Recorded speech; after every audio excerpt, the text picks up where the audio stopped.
రాక్షసుడు హింసలు పెడతాడు, అలసటనే పుడతాడు రాజే ఒకడు, శత్రువునే కడదీర్చే పనిలో మన రాజు.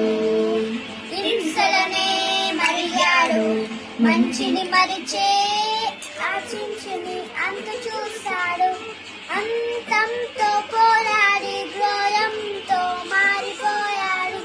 తానే ఒక రాక్షసుడైన దించే గుణం ఉండాలి, బలవంతుడైన ఎదిరించాలి, నీ ఓర్పునే చాటాలి, గెలవాలి అందించాలి. కోపం మరి లోపం అవ్వనా, యుద్ధమైన చిరునవ్వుతాను ఆపేసి చెప్పాలిరా నీ ఒప్పులనా, గెలవాలి.